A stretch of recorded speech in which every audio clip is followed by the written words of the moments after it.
Brian, can you talk about what that feels like when you know you're on the wrong path?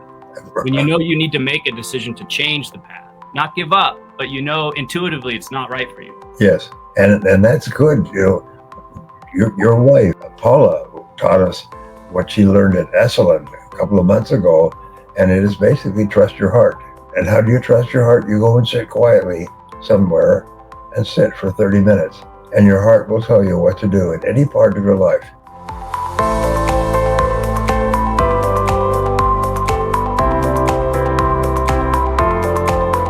Welcome to the next episode of the Brian Tracy Experience.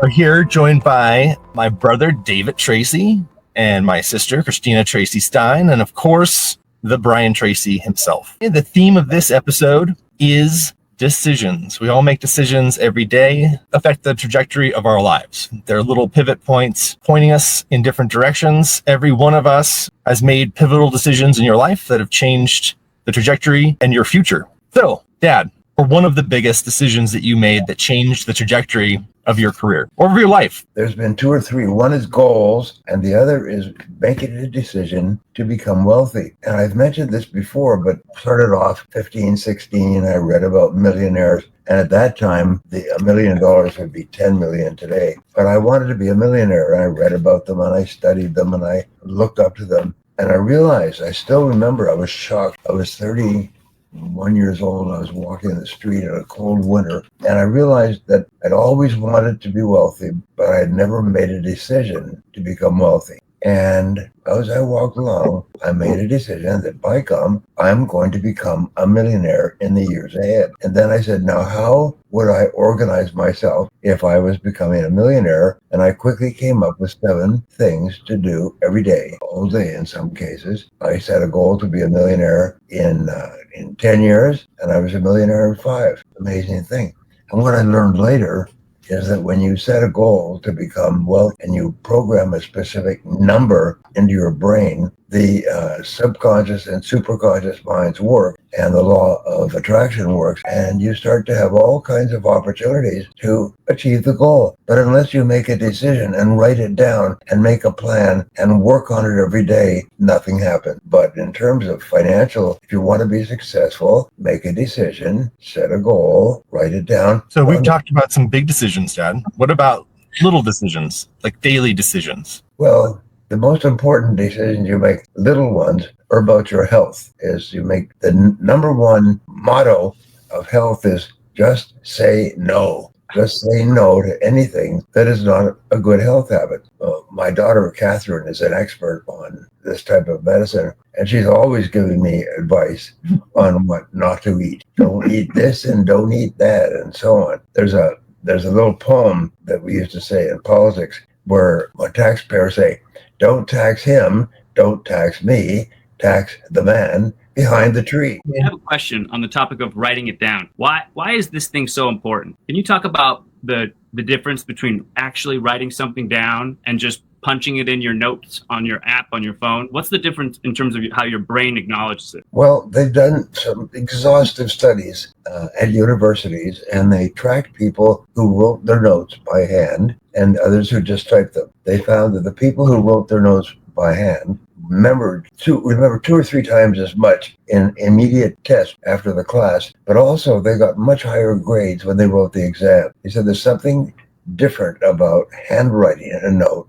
from typing a note. And every study, they've gone to all the big universities, they've divided the students, they tracked them, and they found in case after case, for year after year, the ones who write their notes by hand remember more, accomplish more, get higher grades, are more confident, more positive, something about it. And we could say, well, this type of food is good for you, like creatine. Okay, just say, okay, if you recommend it, then I'll take it. It's as simple as that. The top people in the world recommend you write it down, write it down. And you all know my favorite key to success I learned as a young man. And as you know, this will make you rich. If you want to be rich, what we call the spiral notebook technique. So if you want to speak effectively, and what we call this, our business is edutainment. We want to educate people and entertain them simultaneously.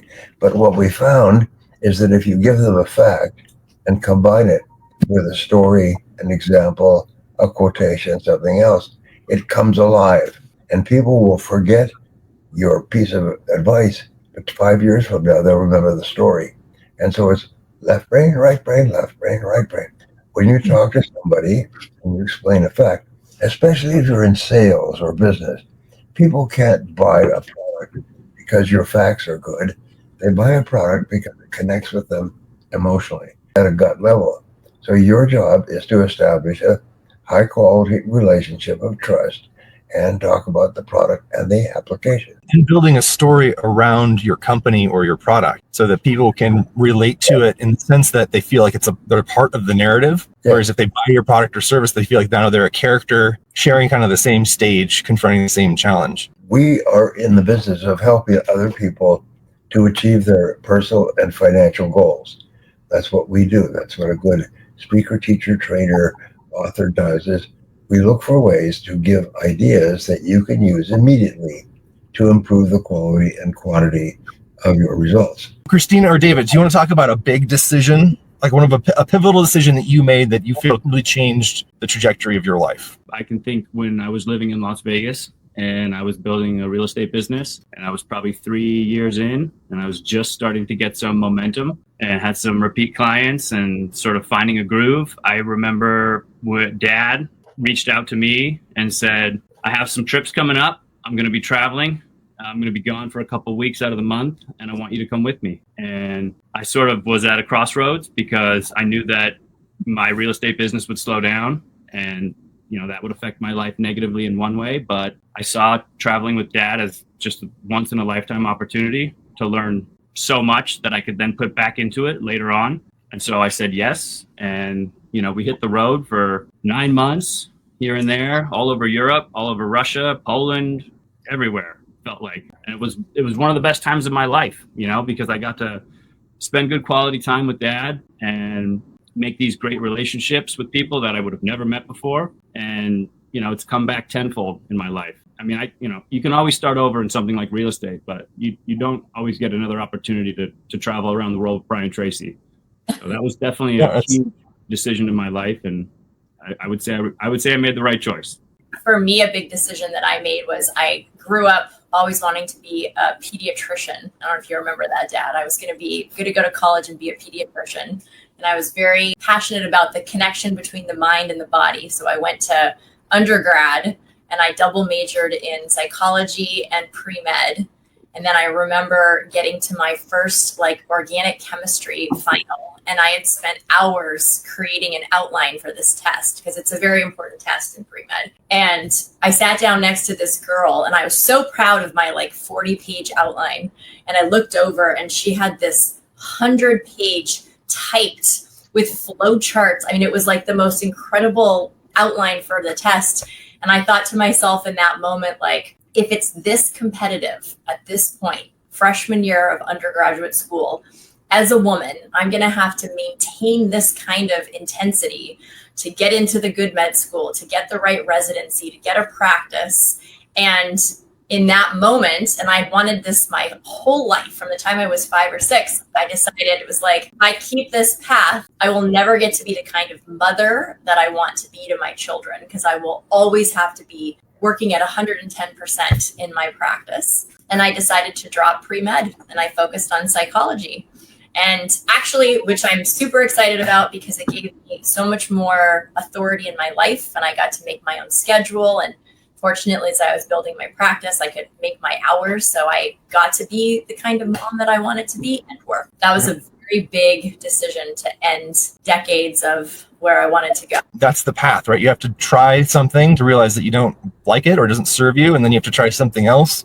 Yeah. And then you try something else, and you try something, and eventually you find something and you go, whoa. I call it course correcting, it's you have a destination and you're moving towards something and then you have to adjust. One of the most important things that I discovered, which I talk about over and over again, is the importance of personal responsibility. And there's a huge dividing line. And before the dividing line, when you are still blaming people and circumstances and politicians and everything else for your problems, before that you remain a child. As long as you are pointing at someone else, it's him, it's me, it's the man behind the tree, then you remain a child. Once you step across that magic line and accept 100% responsibility, not 90 or 95, 100% responsibility, whenever there's a problem, you immediately cancel it and you say, wait a minute, I am responsible.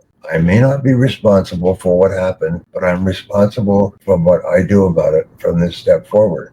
And you'll find, surprise, surprise, one of the qualities, maybe the major quality of leaders, is that they never make excuses. They never blame other people. They accept personal responsibility for themselves. And if they're not happy with the situation, they change it. They write it down, they make a plan, they start to work on it, and they change it. And soon, people get a reputation, which is in my book on the 32 success. They get a reputation for, if you want something done, give it to him, give it to her. Because they'll do it quickly, and they'll do it well. That's the greatest reputation you can have, because then there's pressure under you. People actually want you to be responsible. They want you to be the boss. So people are pushing for you up there, and the people above you are pulling you up. They want this person in charge. One of the most important goals that you should have is to do work that you love to do. And if you keep thinking, I want to do work that I love to do, that I can hardly wait to get to work. I hate to go home on Sunday night. I'm just revved up and ready to go. Now, people say, well, you can't get a job like that. Of course you can. All wealthy people do what they love to do. All poor people do what they think they're supposed to do. So what you do is you say, all right, if my job was perfect, what would it be like?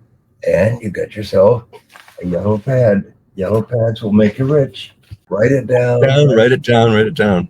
Yeah, on the topic of decisions, Dad, I mean, the things that you're already doing that you love to do can turn into your life's work. Can you talk about that? About how maybe it's staring you in front, maybe it's staring you in the face right now. The thing that you're thinking about all the time that you don't think can be your career or can make the money that you need ends up being the thing you're supposed to do. Now, as you imagine, I've given this subject some thought. What I found was that when you start a new job, it doesn't feel good because you don't know how to do it. And as a result, you make mistakes and you drop the ball and you feel bad about yourself. But you have to go through the woods to get into the open field. You have to try it out. Now, it may take you a year or two to determine that this is for me or this is not for me. Your job is to find something that you love to do and then do it with your whole heart. But at the beginning, you won't love it. At the beginning, you'll make mistakes, you'll fail, you'll try things out, and you may reach a point a year or two into a job where you say, I don't like this job. I just don't get any joy from this job. And that's really the critical thing, is joy. So you listen to your heart, and your heart will tell you if this is the right thing for you, but it will not tell you at the beginning. At the beginning, you'll feel like quitting until you start to succeed. Then you like the feeling of doing your job well and commendation that you get from other people and so on. And then you find you can hardly wait to do this work. You love this work. You love to learn about it and read about it and talk about it. You love to associate with people who are in your line of work and talk to them and share ideas. And if you don't have that, that's okay. You say, well, maybe there's something else for me. So who do you admire the most? Who's out there? And what sort of work do they do? When you look at these people, you say, I'd like to be like these people. What is it that you enjoy doing? And remember, at the beginning, you won't enjoy it. You may see people. Who do you admire? Brian, can you talk about what that feels like when you know you're on the wrong path? When you know you need to make a decision to change the path, not give up, but you know intuitively it's not right for you. Yes, and that's good. You know, your wife Paula taught us what she learned at Esalen a couple of months ago, and it is basically trust your heart. And how do you trust your heart? You go and sit quietly somewhere and sit for 30 minutes, and your heart will tell you what to do in any part of your life. Do you think that they call it popcorn brain, which is this addiction to stimulation, where we go from one dopamine hit to another, and we don't sit in quiet anymore?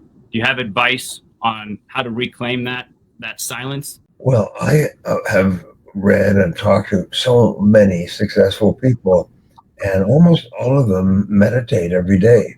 They get up. We just spent the evening with Eureka, who's one of the most amazing people in America, and she meditates on a regular basis. Then she teaches, and it flows from her heart. All the top people that I know meditate all the time. I don't meditate as much as I should, but just sitting quietly will connect you with a higher power.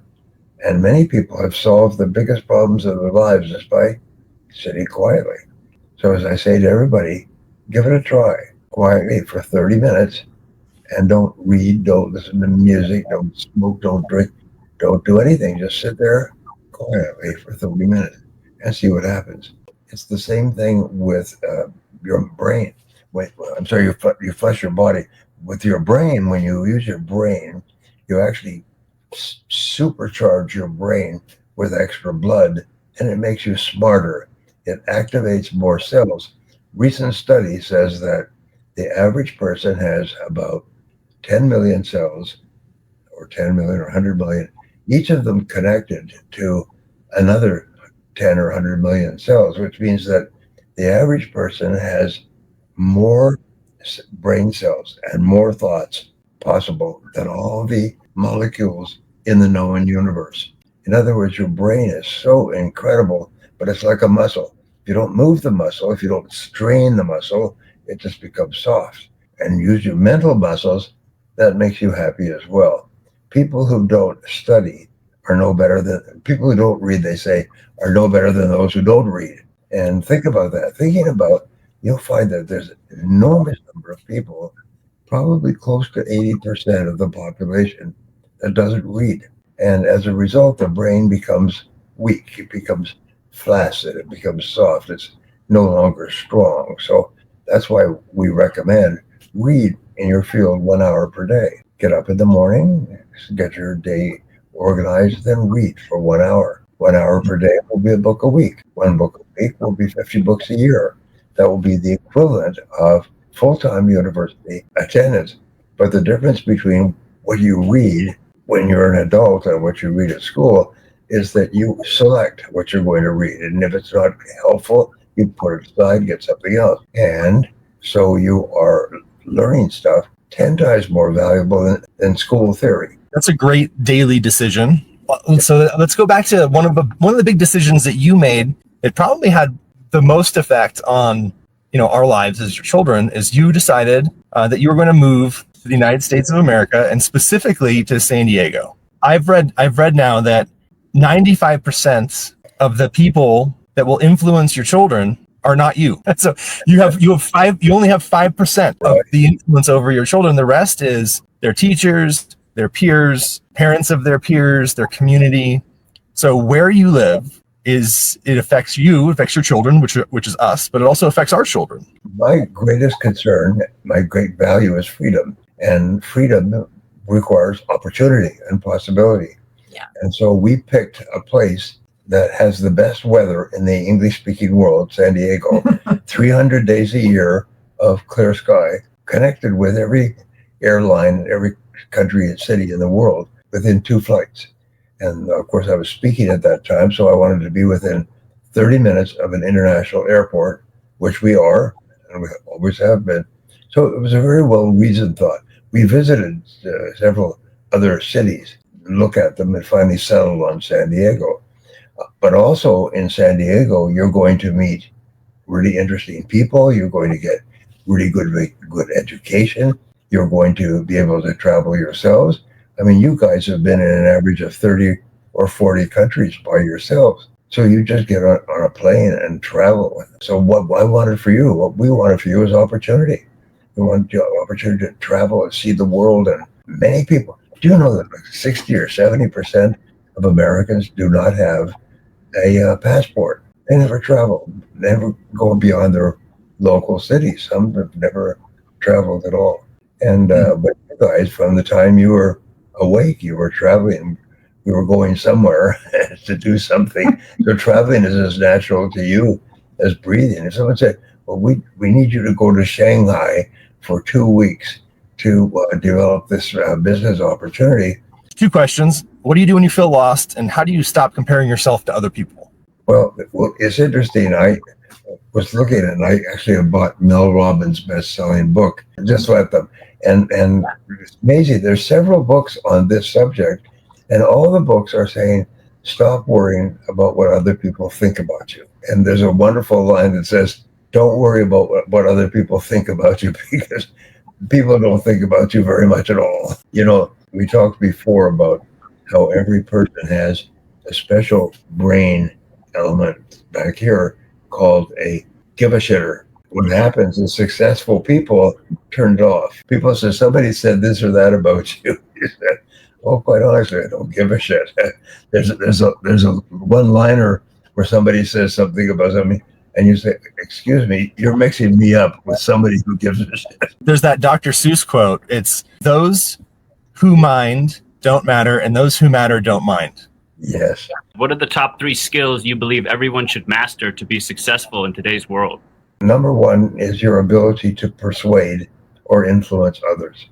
Is you should be able to be a salesperson, and the way you become a salesperson is you become a speaker, and you can learn how to speak well by taking a course by Andrew Carnegie or joining Toastmasters.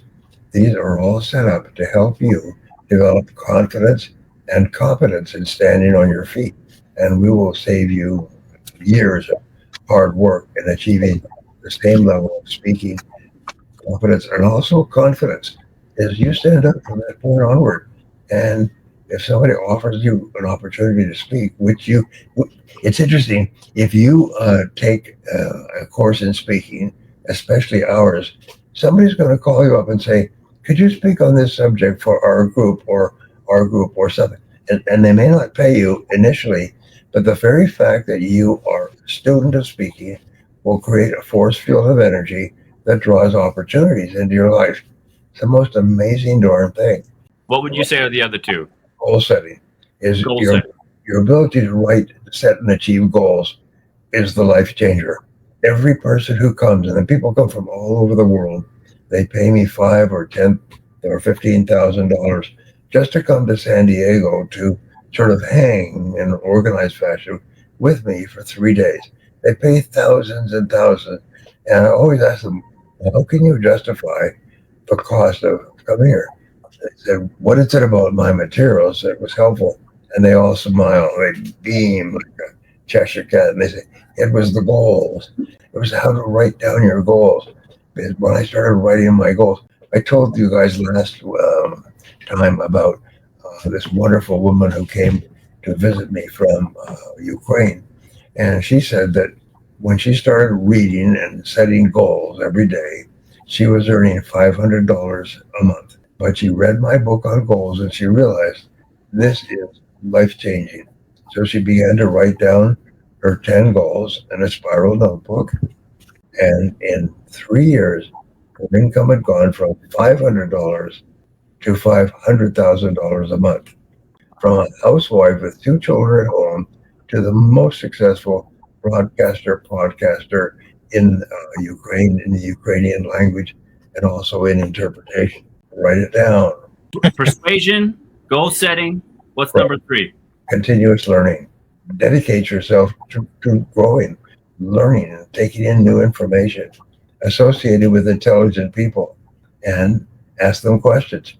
One of the most amazing things is you don't have to be a personality. You can have the power in every conversation by just asking questions. Here's 2 great questions for our friends. Number one, what sort of work do you do? And wait, and they'll explain it. People love their work. They love to talk about it. Then the second question you ask is, how did you get into that line of work in the first place? And what you do is you nod and listen. And how did you do that? And you nod and listen. And how did you do that? And after speaking to you for 20 or 30 minutes, that person was like, that's the smartest person I ever spoke to. Geez, that person is smart. Gee, he or she is knowledgeable. And the most amazing thing is you didn't say a word, but you were like an orchestra conductor when you ask people about their work and how they got into that line of work. Shift. Say, are you married? Yes. How did you decide to get married to that person? So the key, my point is, ask questions. You don't have to impress people, just ask questions. Christina is our expert because that's what a good psychotherapist does, is they ask questions and listen, and then they ask follow-up questions and listen, because all change has to take place inside the other person.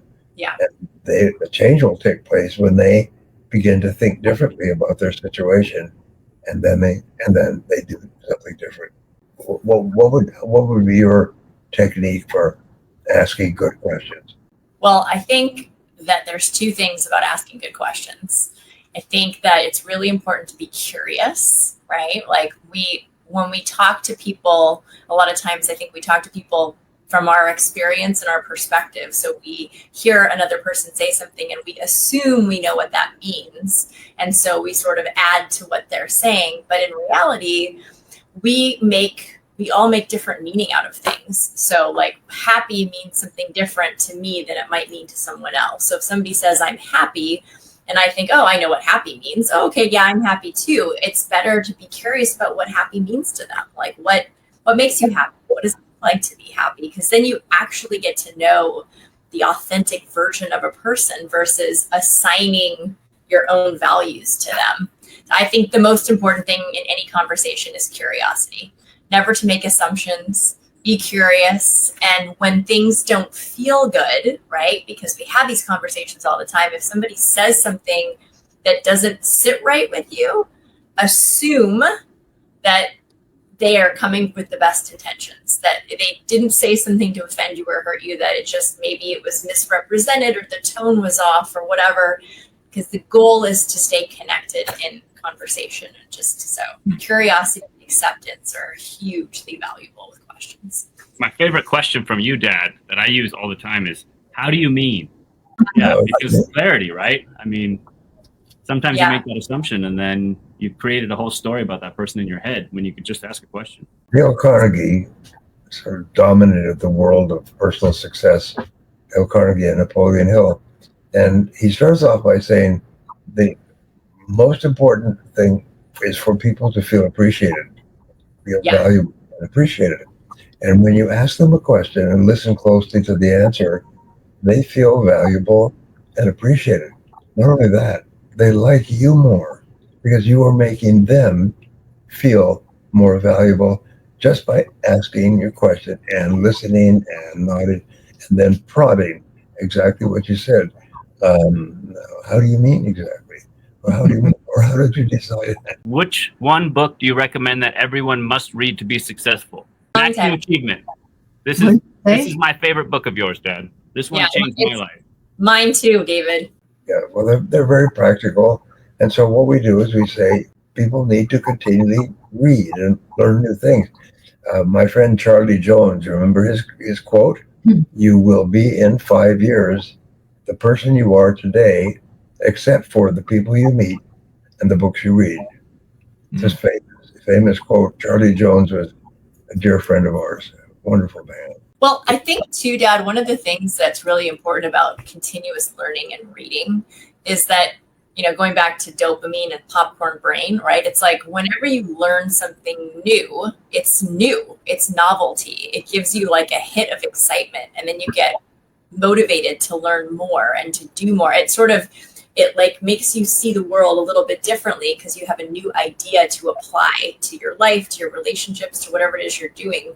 And it sort of re-engages you, I think, in life every time you learn something new. David, Christina, Dad, any closing thoughts or additional insights before we wrap it up? Please reread my new edition of Goals. This edition is the best ever written. Nothing will ever be written again on goals, at least for the next 10 years. This took me hundreds of hours to rewrite. It took me 100 hours to write and then 200 or 300 hours to rewrite for the third version. But this is so good. This is the one where people say, it took me from $500 a month to $500,000 a month in 3 years. And so I say, give it a try. Just give it a try. By the way, if you buy this book and you don't like it, send it back to me. I'll give you your money back. I got a lineup of people down the street who want copies of the news. It's the goals. It's the goals, Brian. It's the goals with this. It's the goals with this. I have a thought. Somebody asked a question earlier about like a journal prompt. So to go along with the theme of today, I would say if you want to reflect on this conversation, think about a major decision that you have made in your life and how that changed the trajectory for you.